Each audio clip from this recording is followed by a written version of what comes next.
자, 먼저 오리엔테이션을 간단히 좀 진행하도록 하겠습니다.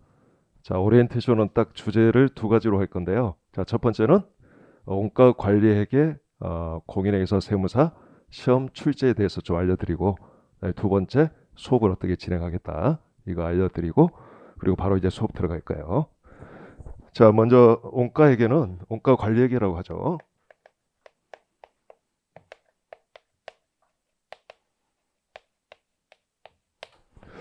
자, 회계사 시험에서 자, 1차 시험과 2차 시험 있죠.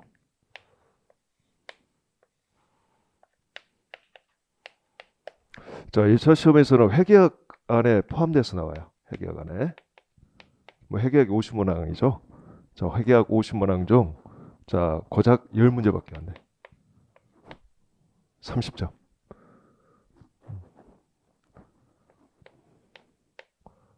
자, 2차에서는 별도로 원가회계라는 과목을 갖습니다. 자, 100점이죠. 그래서 토탈 130점인 거죠. 1, 2차 합해서. 그리고 재무회계가 1차 회계학에서 35문항이니까 점수로 따지면 105점일 거예요. 그다음에 2차에서 150점이니까 재무회계는 두 개 합하면 200 몇 점이죠? 255점이죠. 그래서 255점 대 130점인 거죠. 그래서 약 재무회계하고 원가회계 약 비중이 약 4대 6 정도 될 거예요. 1, 2차 전부 합쳐서. 자, 그리고 공부할 양도 1, 2차 전부 합쳐서 생각해 보면 재무회계, 원가회계 그 비중이 한 6대 4 정도 될 거예요. 공부 전체 범위가. 자, 원가회계는 1차 시험은 문제 출제 수가 적습니다. 자, 2차는 다른 과목과 똑같게 100점이죠. 재무회계만 유독 150점인 거고. 그리고 2차 시험은 어려워요. 그래서 많은 수험생들이 원가회계 공부에 초점을 2차에 두고 있어요. 그러니까 많은 사람들이 동차 때 합격하고 싶어요. 왜? 이게 불확실성이 높은 과목이다 보니까 꼭 1년 더 한다라고 해서 내가 꼭 합격한다라고 장담을 못하는 과목인 거지. 그러니까 동차 때 무조건 합격을 하고 싶어 하는데 이게 공부가 안 되어 있으면 합격을 할 수 없는 거죠. 1, 2차하고 2차하고 이 격차가 가장 심한 과목이기도 하고. 자, 그러니까 여러분들이 이렇게 알아두시면 되겠어요. 자, 1차만 생각하면 이게 좀 삼국지에서 계륵이란 말이 등장하죠. 닭갈비, 조조가 뭐 한중 공략할 때 한중을 이거 먹자니 먹을 게 없고 철수하자니 좀 자기 자존심이 상하고 그래서 뭐 양수가 오늘 암호를 뭐로 할까요? 그러니까 계륵으로 해라 이렇게 말을 했죠. 근데 양수가 머리가 너무 좋다 보니까 이거 철수하고 싶어 하는 마음이구나고 철수 준비를 시켰다가 뒤지죠. 양수가. 조조가 그렇더라도 지금 자존심이 상해 있는데 자기 말도 안 듣고 철수 준비를 시켰다는 거지. 근데 1차에서 원가에게 약간 그런 느낌이야. 이 계륵이라는 거야. 공부를 허전히 이 공부 양에 비해서 문제가 적게 출제가 되고 그다음에 그러니까 쉽게 말해서 공부 범위에 맞춰서 공부를 하자니 효율성이 떨어지고 그래서 기존의 원가회계 교과서 객관식 교재가 다 두꺼워요. 왜? 공부 양이 많으니까. 재무회계가 100이라면 원가회계가 적어도 한 70 정도는 나오니까 공부 양이. 그러니까 교재가 두꺼울 수밖에 없어. 다 다루려고 하면. 근데 10문항밖에 안 돼. 회계사 시험에서. 그러니까 이게 좀 애매한 거지. 그래서 많은 학생들이 이거 안 하는 사람도 있어. 얇은 거 하나만 가지고 시험장에 들어간다는 거야. 그럼 점수가 나올까요? 그러니까 공부 양의 범위에 맞춰서 공부를 하려면 너무 할 게 많은 거고 점수에 비해서. 그렇다고 점수에 맞춰서 공부를 얕게 하면 실은 맞출 수 있는 게 없는 거고. 이게 좀 아이러니인 거야. 자, 이런 측면이 있다 보니까 이게 공부하는 게 좀 1차 때 어렵겠구나. 그래서 이번 제가 개정판은 완전 새로 썼어요. 새로.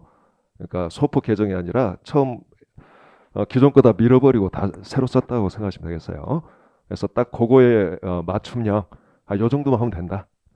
자, 여기에 실려있는 문제가 제 기억하기로 487문항인데 그중에 심화 문제는 빼도 됩니다. 여러분들이 내년 1차 합격만 목표로 한다면 자, 그럼 기본 문제는 고작 425 문제밖에 안 돼요. 그 정도는 할 수 있죠. 이게 편집이 좀 촘촘하게 되어 있잖아. 좀 널널하게 해놨어 억지로. 왜? 페이지 넘기는 맛이 있어야지. 팍팍 나가는 맛이 있어야 되고 또 보기도 좋아야 되고 그러기 때문에 실제 그 뭐 두꺼워 보일 수 있을 망정 별로 그렇게 두꺼운 교재가 아니에요. 우리는 425원 문제만 정복하면 이 10문제 중 매우 어렵게 나왔다. 그리고 뭐 보통 난이도로 나왔다. 구분해서 말했을 때. 자, 그리고 쉽게 이렇게 말할 수 있어요. 425문제만 소화하면 다 풀 수 있어. 시간만 충분하다면. 어렵게 나오건 쉽게 나오건. 근데 문제는 1차 시험은 자, 풀 수 있냐 없냐 이게 중요한 게 아니라 일반적으로는 1분 30초 이내. 그리고 아무리 좀 많이 잡아도 2분 이내에 풀 수 있는 것만 풀 수 있는 거예요. 나머지를 풀 수 있는 게 아니에요. 이거 풀어서도 안 되는 거고. 시험장에서는 찍어야 돼, 그런 문제는. 시간이 남으면 푼다? 이렇게 생각하겠죠? 시간 안 남아요. 그러니까 한번 패스하면 그냥 결국 찍게 되는 거예요, 나중에 와서. 시간이 부족하기 때문에.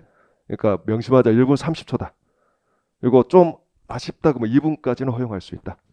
대신에 2분 정도 써버리면 더 풀 수 있는 문제를 못 풀게 되겠지. 무슨 말인지 알겠죠?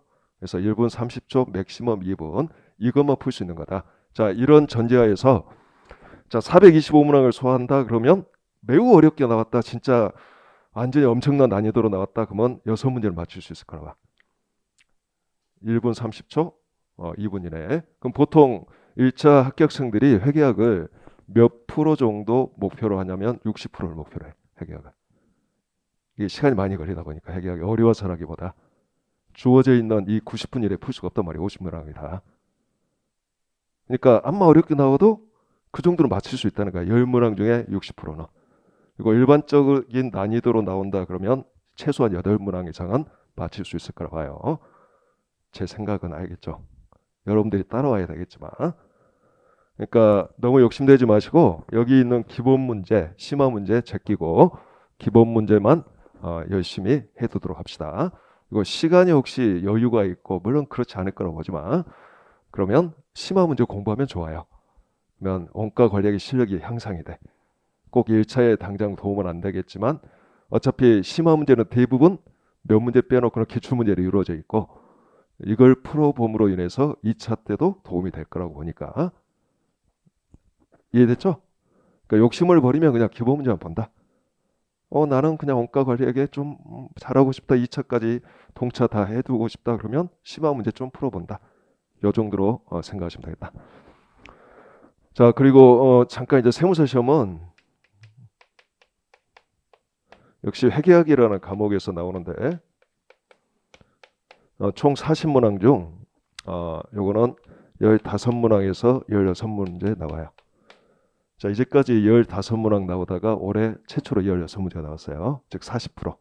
자, 왜냐하면 2차 시험에서 역시 회계학 일부라고 해서 원가회계를 다루는데 자, 여기 100점 만점에 정확하게 원가회계가 40점이에요. 그러니까 세무사는 재무회계 60%, 원가회계 40%야. 회계학이 무조건. 자, 그래서 1차건 2차건 약 40% 정도다 비중이. 이렇게 알아두시면 되겠어요. 자, 보통은 세무사 시험이 회계사 시험보다 1차 문제가 훨씬 쉬웠는데 올해는 회계사보다 세무사 1차가 더 어려웠어요. 그러니까 출제 교수님에 따라서 난이도는 좀 해마다 좀 달라지는 경향이 있다. 자, 회계사 시험은 작년까지는 난이도가 매우 높았어요. 한 5년 동안은. 5년 동안은 평균 이상이었다고 볼 수 있어요. 근데 올해 난이도는 또 평균 이하가 됐단 말이야. 갑자기. 그러면 내년도 예상하기로는 제 예상은 평균 정도라고 예상을 해요. 아주 어렵게는 나오지 않을 거다. 또 아주 쉽게도 안 나올 거다. 그냥 평균 정도 나올 것 같다. 내년도에. 물론 예상입니다. 아직 출제 교수도 선정 안 됐어요. 출제 교수가 A 교수가 들어가냐 B 교수가 들어가냐에 따라서 난이도는 달라지는 거니까 뭐라고 정확하게 알 수는 없지만 흐름상 그렇다는 거. 자, 여기 이제 원가 관리에게 시험 출제 경향, 자, 출제 문제에 대해서 언급드렸고, 자, 두 번째는 이제 교재. 자, 교재는 크게 세 개 부분으로 이루어져 있다는 거죠. 기본 문제, 심화 문제, 그다음에 중간중간에 이론 학습이라고 해서 1차에 필요한 이론을 제가 정리해 놓은 게 있어요. 자, 그러면 이론 학습은 갑자기 생뚱맞은 게 들어가 있는 게 아니라 1차에 필요한 것 중에 기본서 내용과 거의 똑같은 게 들어가 있을 거예요. 뭐 100% 같지는 않지만 기본 딱 보면 여러분들이 기본서 학습을 했던 사람이면 제 기본서 이거 어디서 많이 봤던 내용이네 이런 느낌을 가질 거라고 봐요. 그래서 반복 학습을 위해서 자 고의적으로 기본서에 있는 문장을 많이 살려서 1차형으로 바꿔놓은 거예요. 그래서 여기 기본 문제에 실려 있는 이론 학습만 이해하면 1차에 필요한 이론은 준비가 다 될 거라고 봅니다. 자, 그리고 이제 수업은 이렇게 진행할까요? 자, 문제를 제가 읽어주지 않습니다. 알겠죠? 저랑 같이 읽습니다, 여러분들이. 그러니까 제가 1번 문제 풀겠습니다. 문제 읽읍시다면 저도 읽고 여러분도 읽는 거예요.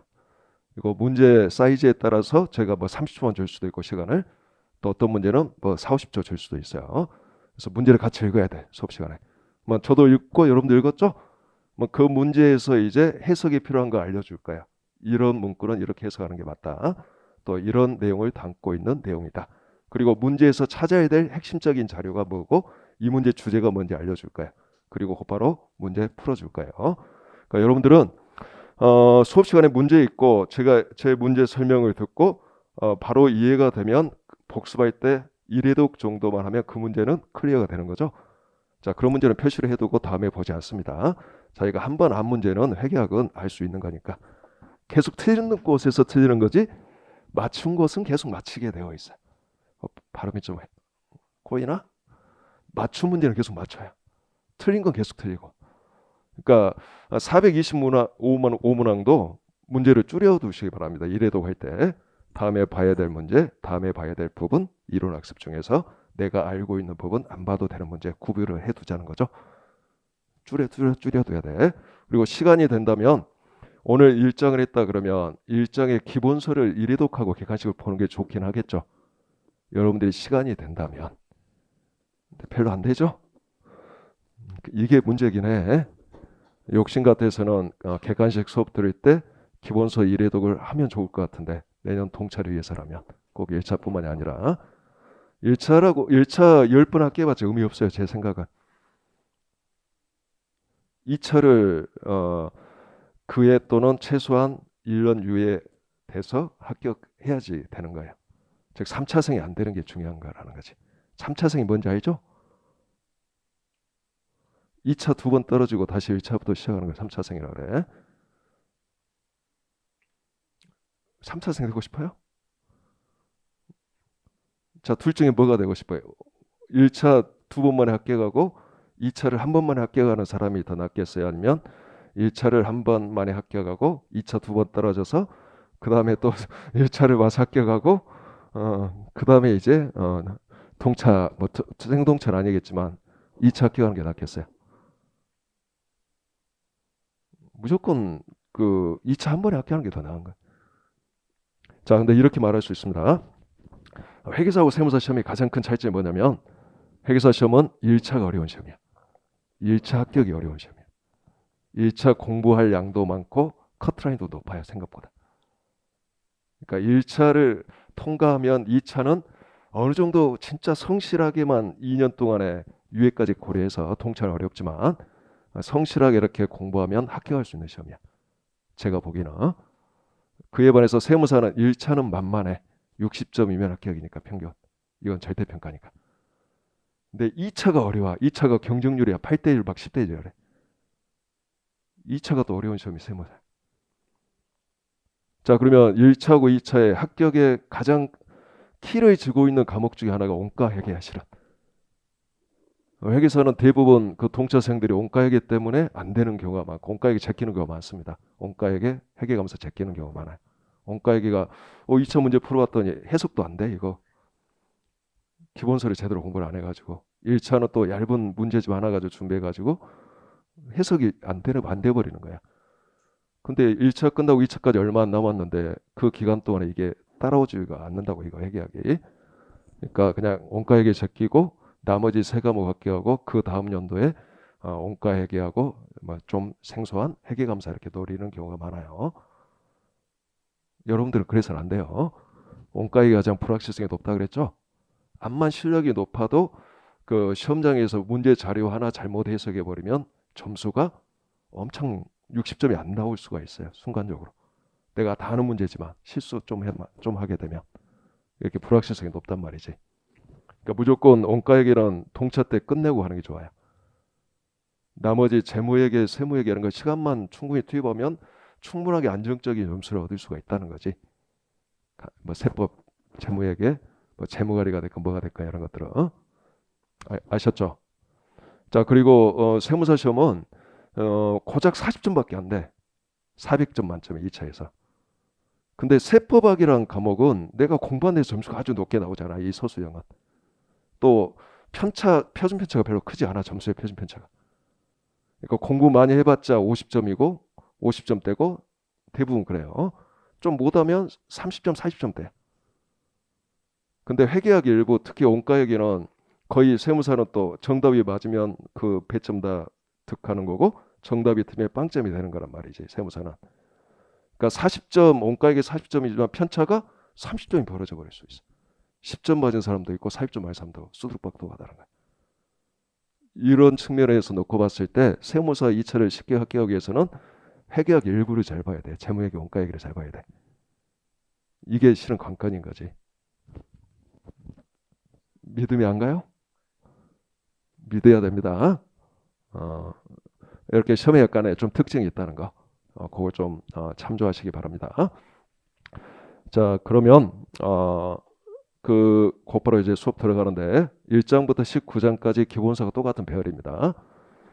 자, 먼저 그 수업하기 전에 제가 항상 강조한 전체 그림, 전체 숲을 그릴 수 있어야 된다고 했죠. 숲을 그리고 나서 우리는 각 장별로 하나하나 나무를 심는다고 했었어요. 자, 여러분들 맨 앞에 그 출제 경향표를 먼저 좀 보시기 바라요. 머리말 다음에 머리말을 다 읽어보셨죠? 머리말에서 좀 제가 좀 코믹스러운 말을 하나 넣어놨는데 못 찾았죠? 그것이 바로 이 책이다. 바로 이 부분인데 됐어요. 저하고 여러분들의 유머 코드가 다를 수가 있어. 자, 출제 경향 보면 공인회사 시험과 세무사 시험 전부 다 원가회계와 관리회계 비중이 나올 거예요. 대충 그 비중이 몇 대 몇이냐면 약 45 대 55. 원가회계 약 45, 관리회계 약 55 정도 된다. 여기 이제까지 토탈 비중이다. 그래서 이런 측면을 고려해서 우리 교재 실려 있는 문항수 비중도 원가회계 관리회계가 약 45 대 55 정도 돼요. 정확히 말하면 44 대 56이에요. 출제 경향도 그렇고 문제 약간 배열 수도 그렇습니다. 자, 이걸 언급해 드리고, 그리고 혹시 중요 문제가 뭐냐 저한테 질문할 사람들이 있을 것 같아. 그래서 교재 보면 개간 바로 앞에 보면 그 차례 지나서 보면 문제 분석표 해서 각 장별로 기본 문제, 심화 문제 실려 있는 문항수 적어놨고 오른쪽에 중요 문제 번호 적어놨죠. 참조하시기 바랍니다. 왜 이걸 문제에다가 표시해 두지 않았을까요? 뭐 별표 이런 식으로 문제 쳐서. 그러면 꼭 그것만 푸는 사람들이 있어. 이건 중요 문제인 거지. 이 장의 전체 흐름을 이해하는데 이것만 풀어서는 안 된다는 거야. 제 생각은. 고작 425문제밖에 안 실어놨다고 했었잖아 제가. 그리고 그 해설을 되게 좀 자세하게 해놨단 말이야. 반드시 해설을 읽어보시 말아요. 알겠죠? 해설은 문제 바로 밑에 있어요. 그러니까 여러분들 풀 때는 해설 부분을 가리고 풀면 돼요. 답은 어디에 있을까요? 맨 뒤에 있어. 이 교과서 가장 뒤쪽에 있어요. 모든 답은. 예, 답까지 바로 밑에 해놔버리면 가리다가 답이 보여버려.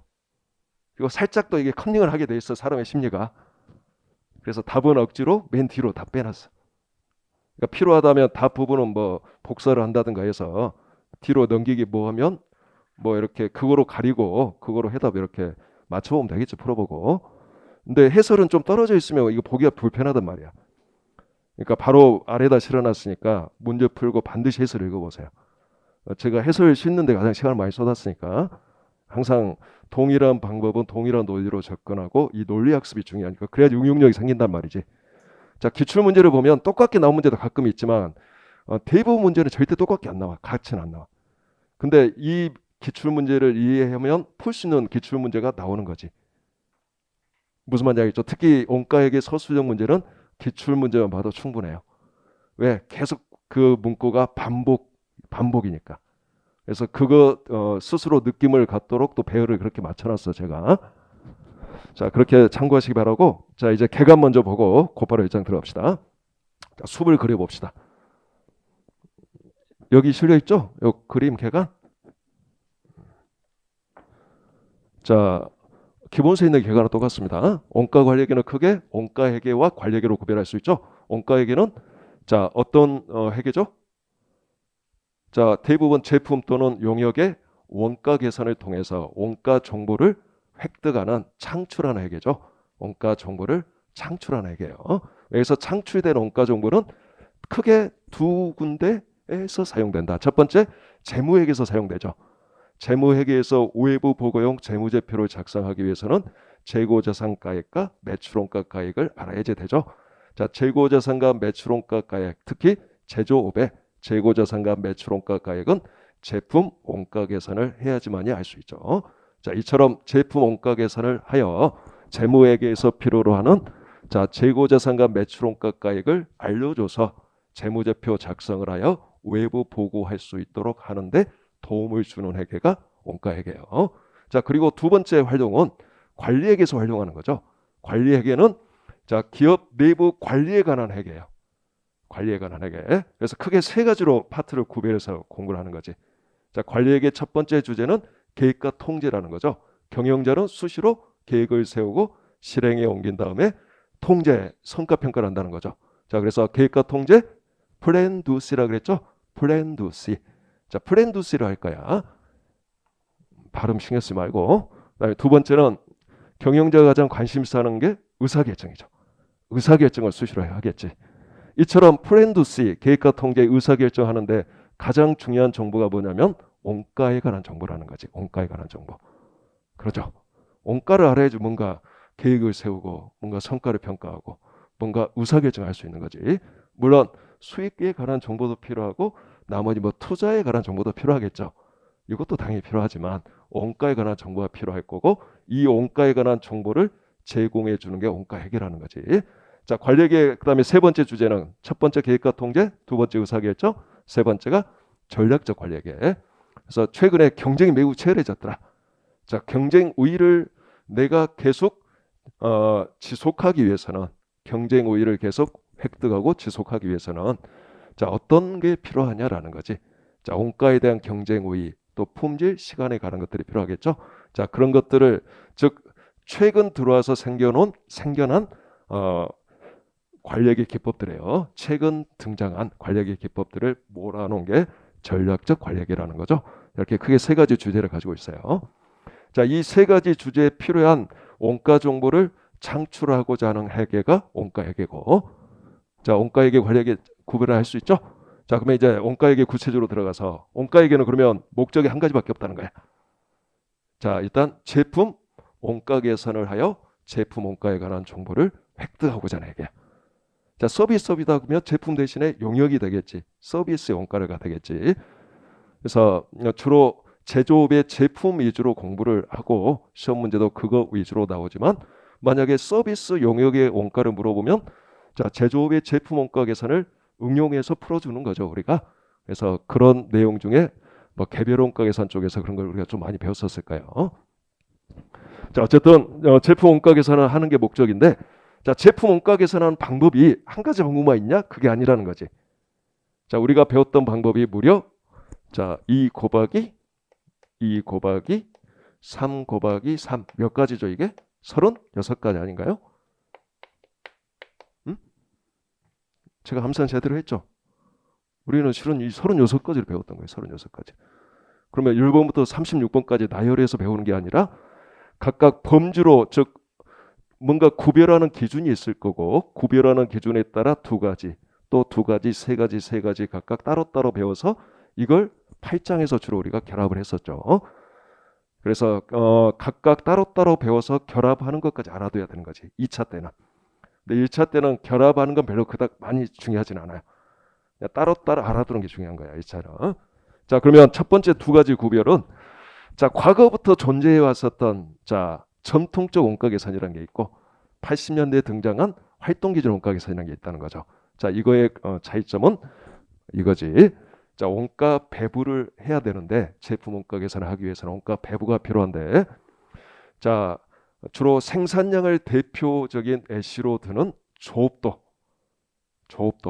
자, 조업도만을 원가 배분할 때 원가 배분 기준으로 이용할 거냐? 과거에는 그거밖에 정보를 획득할 수 없었으니까 조업도만을 기준으로 원가 배분을 해왔었다는 거죠. 자, 이러한 원가 계산 제도를 전통적 원가 계산이라 하죠.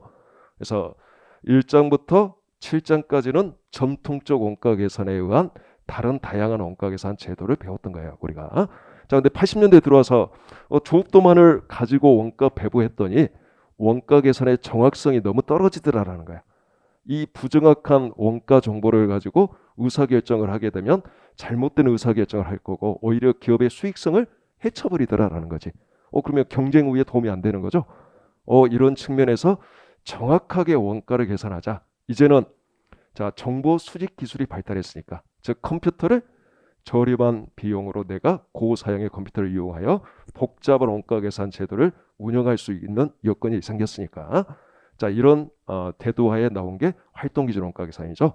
그래서 활동이라는 걸 중심에 두고, 자, 활동이 원가를 소비한다. 그래서 원가를 곧바로 제품에 배분하는 게 아니라 활동이 집계하고, 자, 제품이 활동을 소비하는 이 정도를, 자, 다양한 원가 동인으로 측정하여 꼭 조업도뿐만이 아니라 조업도가 아닌 다른 원가 동인도 사용해서, 자, 활동에 집계된 원가를 제품에 배분하여, 자, 정확하게 제품 원가 계산을 하자. 이게 바로 활동 기준 원가 계산이죠. 활동의 기준이 뭔 소리인지 몰라도 상관없지, 알겠죠? 빠르게 말하니까. 그리고 전체 지금 개관을 스킵하는데 기본서 때 제대로 이게 다 안 되어 있으면 이해 안 될 수도 있어요, 여러분들. 근데 한번 들어보는 게 중요하다는 거야. 이 전체 큰 숲을 좀 그릴 수 있고 각각 따로따로 또 배울 거니까. 방금 말한 활동기준 원가계산 또 나오겠죠, 9장에서. 그래서 9장에서 우리가 활동기준 원가계산인 걸 배워요. 무슨 말인지 알죠? 그래서 1장부터 8장까지 전통적 원가계산, 9장 활동기준 원가계산. 이게 두 가지 방법 구분. 자, 그 다음에 이제 두 번째 구별은, 자, 제품 원가를 어떻게 집계할래? 자, 개별적으로 집계할래? 개별 원가 계산. 아니야, 제조 공정별로 그냥 종합해서 집계할래? 공정별로 집계할래? 종합 원가 계산. 그래서 개별 원가 계산과 종합 원가 계산을 구별한다는 거지. 그리고 이 두 개가 혼합된 실은 혼합 원가 계산도 있죠.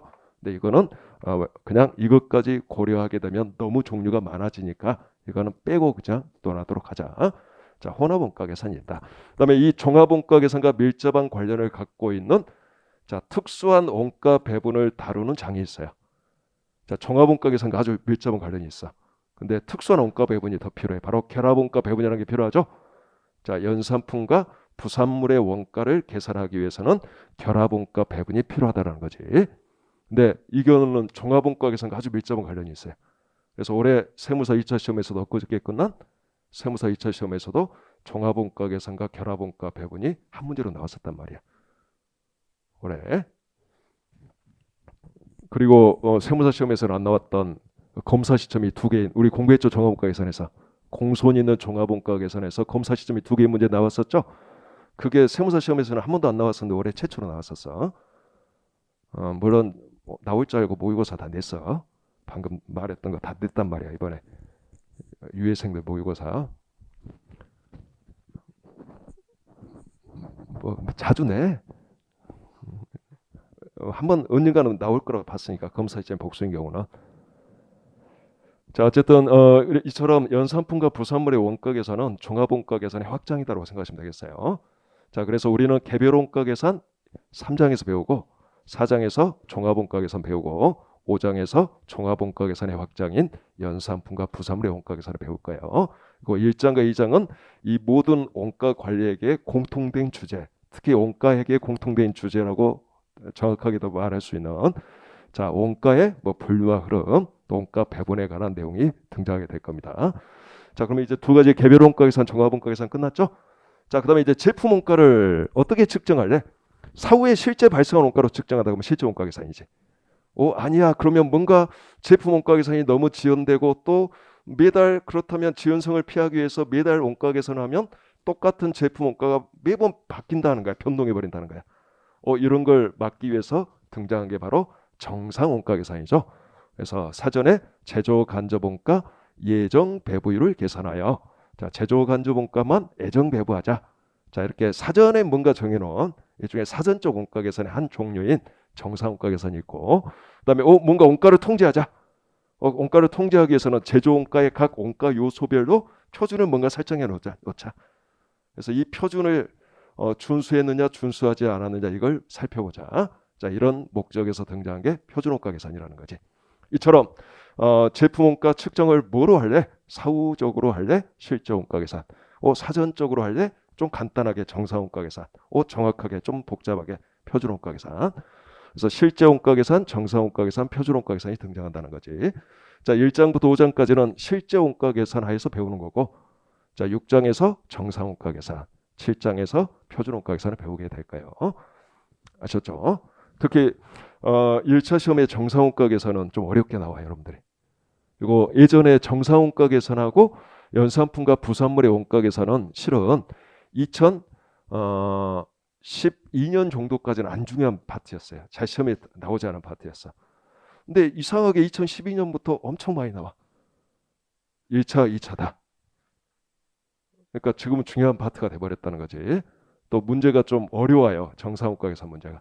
공부가 제대로 안 되어 있으면 문제 해석도 안 될 거예요, 여러분들. 자, 그렇게 참고를 알아두시고, 네, 여러분들이 해석할 수 있어요. 자, 그 다음에 이제 마지막으로 제품 원가 구성을 어떤 원가 요소로 할래? 자, 제조 원가 전부가 제품 원가야? 전부 원가 계산. 아니야. 변동 원가 성격의 제조 원가, 즉 변동 제조 원가만 제품 원가야. 변동 원가 계산. 아니야.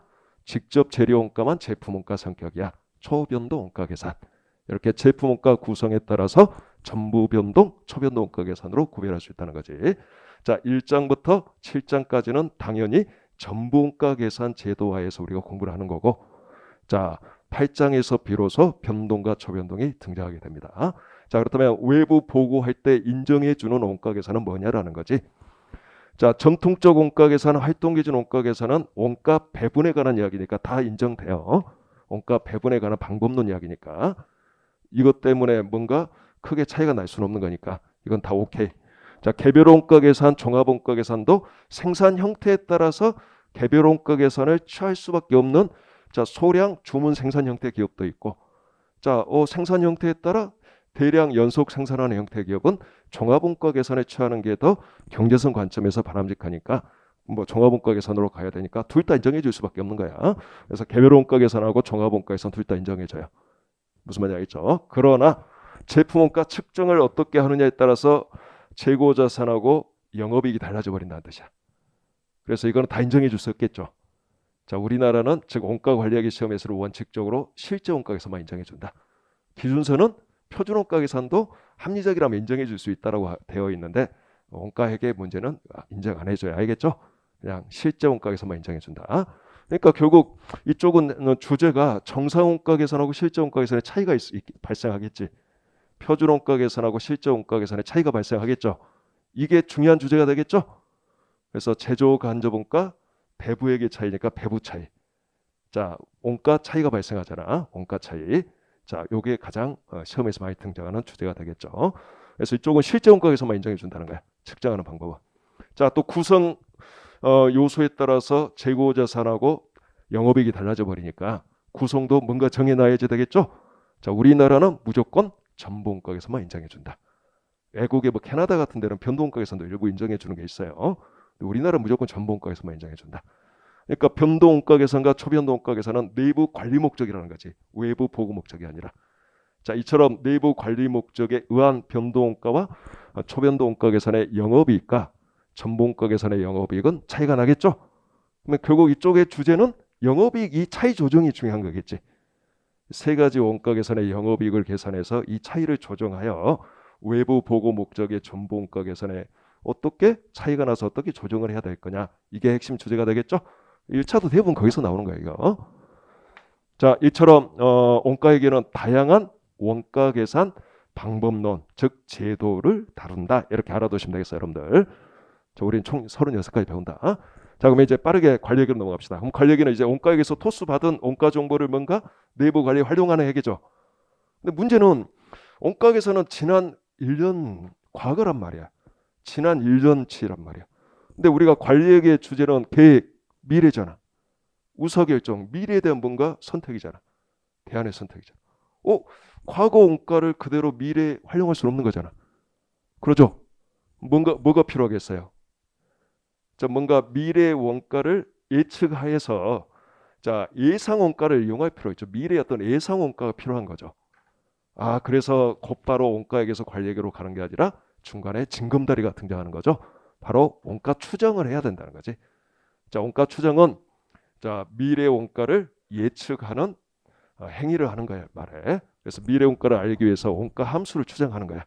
원가 함수를 추정하면 미래 예상되는 뭐 독립변수 값을 알았을 때 예상 원가도 알 수 있는 거니까. 그래서 원가 함수 추정에 가는 걸 먼저 배운다. 이거 이제 배웠으면 이제 자, 첫 번째 주제 플랜 두 C로 가자. 플랜은 계획을 세우는 거죠. 자, 계획은 크게 두 가지가 있다. 단기 이익에 관한 자, 영업 활동을 대부분 대상으로 하고 이익에 관한 계획을 세우는 자, 원가 조업도 이익 분석이라는 어떻게 보면 원가 관리회계 시험에서 가장 출제가 많이 됐던 주제 바로 CVP 분석이죠. 아마 이거 문항수만 놓고 보면 이 장에서 가장 많이 나왔어요. 1차 시험에서도.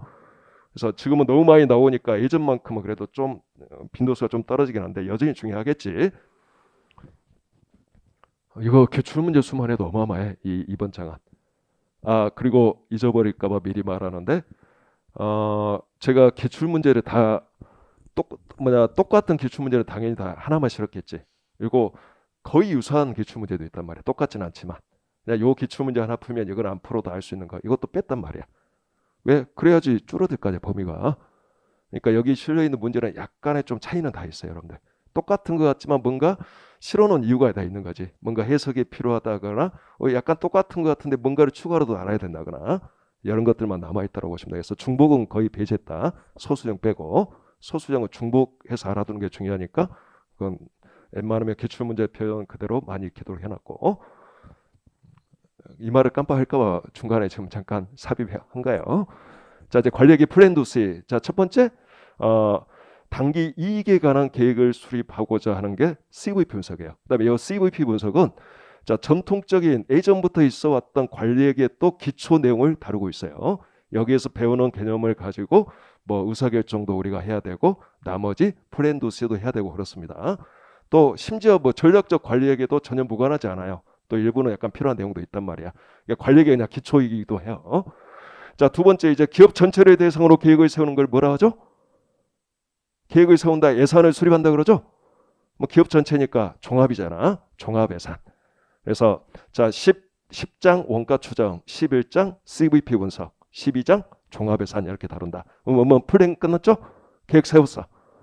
자, 두에 관한 이론은 없다. 딱 한 줄 열심히, 알겠죠? 최선을 다해서 딱 그거 끝. 그다음에 C는 평가한다는 거죠. 자, 평가의 핵심은 성과 평가지. 그래서 자, 계획과 실행 결과를 비교하여 자, 성과를 평가하는 걸 배우겠지. 그래서 우리는 여기에서 배우는 성과 평가는 소위 말하여 전통적인 성과 평가라고 해요. 바로 책임 회계 제도 하에서의 성과 평가. 그래서 책임 회계와 성과 평가 요거 다룬다. 그리고 이 책임 회계와 성과 평가는 1차 시험 문제 특징이 좀 쉽게 나와. 문제 볼륨은 크지만 교과서 기본서에 실려있는 예제를 풀면 10문제 중에 9문제를 풀 수 있게끔 나와 이쪽은. 응용 문제가 잘 안 나온다는 거지. 가끔 나오긴 하지만 응용 정도가 좀 적습니다. 원가 쪽보다는. 자, 그럼 플랜 두 C 끝났죠. 먼저 12장 종합예산, 13장 책임회계와 성과평가 배워요. 그러면 이제 의사결정으로 넘어가 보죠. 의사결정을 크게 또 분류해 보면 확실성과 의사결정과 불확실성과 의사결정을 구별할 수 있어. 확실성과 의사결정은 의사결정할 때 필요한 요소값을 정확히 알고 있는 상황, 확실하게 알고 있는 상황. 뭐 단위당 가격 얼마야? 단위당 원가 얼마야? 이런 거 정확히 알고 있는 걸 말하지. 그다음에 불확실성과 의사결정은 의사결정할 때 필요한 요소 중에 어떤 요소의 확률만 알고 있지 정확한 값을 모르고 있는 거. 예를 들어 단위당 판매 가격이 100원일 확률이 60%, 뭐 150원일 확률이 40% 이런 식으로 확률만 알고 있는 거. 이럴 때 우리가 불확실성의 의사결정이라고 한다. 뭐 확실성의 의사결정은 또 의사결정의 기간이 자 전체 의사결정에 고려해야 될 기간이 즉 효력 범위가 1년 이하일 때와 1년을 초과할 때로 구별한다. 왜? 이건 왜 구별이 필요할까요? 1년 이하일 때는 화폐 시장 가치가 안 중요하겠지. 미래 가치, 현재 가치 거의 똑같겠지. 몇 달 차이 안 나니까. 근데 1년을 초과해서 뭐 5년 이렇게 영향을 미쳐버리는 의사결정 아니라면 5년 후의 화폐 가치와 지금의 화폐 가치는 다르니까 화폐 시장 가치를 좀 고려할 필요가 있겠지. 자, 이런 구별이 필요하기 때문에 1년 이하냐, 1년 초과냐 이렇게 구별한다. 뭐 1년 이하는 자 단기 의사결정을 하겠죠. 그래서 여기서 의사결정에 필요한 기본 개념을 배울까요? 그게 관련원가예요. 관련원가와 단기 의사결정을 다룬다. 그리고 아마 누적된 시험 문제 그 출제 문항수 기준으로 이게 두 번째 많이 나온 장이다. 이 관련원가와 단기 의사결정이 올해 세무사 2차 시험에 한 문제도 또 여기서 나왔었다. 전통적으로 자주 나오는 장이야. 회계사 시험에서도 1차, 2차 할 것 없이 자주 나오는 장이에요. 최근에 좀 어렵게 나오기도 해, 이쪽은. 자, 14장에서 관련원가와 단기 의사결정 다룬다. 이제 15장에서 자 장기 의사결정 다루겠죠. 그러면 장기 의사결정은 우리가 자본 예산이라고 하죠. 이건 여러분들 이미 공부 끝나 있어요. 뭔 멍멍 소리야? 이렇게 생각하는 사람 있죠? 이거 재무관리에서 배웠던 거예요, 여러분들. 자본예산 재무관리 첫 번째 주제. 재무관리에서 어떻게 보면 좀 방대한 내용을 배웠는데 우리 원가관리는 한 장으로 다루고 자 이렇게 말할 수 있어요. 1차건 2차건 시험 문제에서 가장 안 나오는 장이 뭐다? 자본예산이다. 왜 안 나올까요? 안 중요해서? 아니에요. 재무관리에서 내니까. 원가관리 교수님도 아니까. 재무관리 이게 양대축 중에 하나로 중요한 거니까. 우리 원가관리에서 굳이 안 다뤄도 되겠지 하고 잘 안 내 이거. 그래서 이쪽은 문항수 다장 적게 실어놨어. 그래서 쓸데없이 이쪽은 공부 많이 하지 마시고 나오면 여러분들 재무관리에서 배운 거 이용해서 풀어주시면 돼요. 여기 실어있는 것만 해둡시다. 이쪽은 최소화시켰다. 잘 안 나오니까. 자 그러면 이제 확실성과 의사결정이 끝났죠. 단기 장기로 구별해서 자 그러면 14, 15장에서 배웠고 16장에서 이제 불확실성과 의사결정을 배운다. 뭐 불확실성과 의사결정이 딱 나오는 파트가 정해져 있단 말이야. 딱 3개 정도 유형으로 찝을 수 있어. 그래서 그 유형에 관한 학습만 하면 될 거예요, 여러분들. 그래서 이쪽 많이 문제 풀 필요가 없어요. 여기 실려 있는 것만 이해하면 되겠다. 딱 3개 정도 주제. 뭐 거의 똑같은 주제이긴 해요. 거의 연결이 되는 주제이기 때문에. 그래서 불확실성의 의사결정 16장에서 다루고 자 그러면 이제 17장에서 이 17장까지가 전통적 관리회계란 말이야. 여기서 전통적 관리회계는 여러분들이 태어나기 전부터 있었던 관리회계. 예전부터 있었던 관리회계라는 거죠. 그래서 예전에는 여러분들 부모님 세대는 이 전통적 관리회계까지만 관리회계 범위였어요. 그 오른쪽에 전략적 관리회계는 그때는 공부를 안 했던 사항이었다는 거지. 근데 이제 전략적 관리회계는 그 이후에 등장한 내용이라는 거지.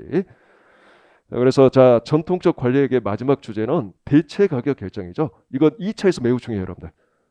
1차에서는 시험에 출제 비중이 아주 높진 않아. 근데 나오면 또 막 2문제씩 내버려. 한 해 10문제 중에 막 2문제 막 내기도 해, 이쪽에서. 자 이쪽은 의사결정도 필요하고 성과평가 관점도 필요해. 의사결정과 성과평가에 이 모든 내용이 다 들어가 있는 장이란 말이지.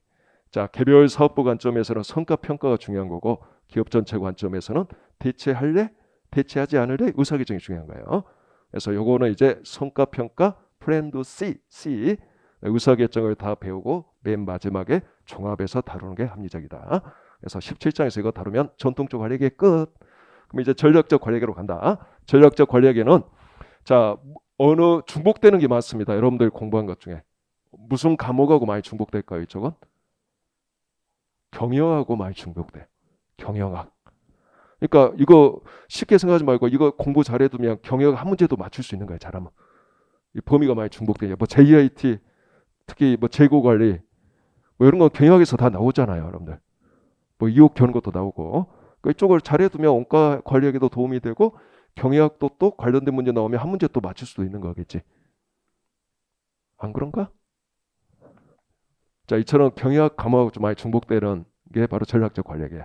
그래서 전략적 관리학에는 계산령이 나오는 파트는 딱 정해져 있어요, 여러분들. 하나, 둘, 세 개 정도 파트밖에 안 돼. 이 18장 전략적 원가 관리, 19장 전략적 성과 평가 보상 다 합해서 계산량이 나오는 파트는 18장에서 세 군데, 19장에서 두 군데인데 19장이 두 군데는 다 심학습이라고 보시면 되겠어. 공부하지 않아도 되겠다. 그러니까 나머지는 다 뭘까요? 그러면 이빨 문제 알겠죠? 자, 이빨 문제는 좀만 공부하면 시간 투입 별로 안 하고 다 맞출 수가 있어. 그냥 딱 보면 답이 나와. 그냥 찝찝하면 그게 답이 알겠죠? 뭐 찝찝한지 안 한지를 어떻게 하냐? 공부를 좀 해야 알겠지. 공부 좀 하면 외울 거 하나도 없다는 거야. 그냥 찝찝 여부만 따지면 돼. 이게 계속 반복이에요. 반복. 그래서 이쪽은 제가 경우에 따라 수정도 했지만 필요하면 수정도 했지만 연도별 억지로 막 보여주기도 했단 말이야. 여러분들이 딱 보시면 아 이게 반복이구나. 어떤 표현이 자주 나오는구나. 이걸 캐치할 수 있도록. 그래서 18장 9장은 의외로 기본서 공부할 때는 양이 좀 많은 장이었지만 우리 객관식 공부할 때는 우리가 좀 쉽게 할 수 있는 장이기도 해요. 그다음에 이쪽은 절대 나오면 틀리면 안 되는 장이에요. 아셨죠? 서술형이 나온다면 제 1순위가 18구장이라는 거. 자, 이렇게 알아두시면 되겠다. 자, 전체 수비 좀 그려지나요? 이게 그려져야 된단 말이야. 그래야지 1장, 2장에서 우리가 기초를 다지고 3장부터 해서 이제 하나하나씩 수비 채워나갈 거냐, 남으로. 자, 항상 공부할 때 뭘 하고 있는지를 알고 공부를 해야지 내 머릿속에 더 빨리 정리가 된다는 거지. 그냥 막연하게 그냥 책만 읽어서 도움이 안 되는 거고 주소를 정확하게 딱 미리 번지수를 배정해 놓고 그 번지를 하나하나씩 채워나간다고 생각하시 바래요. 자, 여기까지 해서 이제 공부할 모든 준비를 다 끝냈습니다. 자, 좀 쉬었다가 이제 1장 바로 들어가도록 합시다.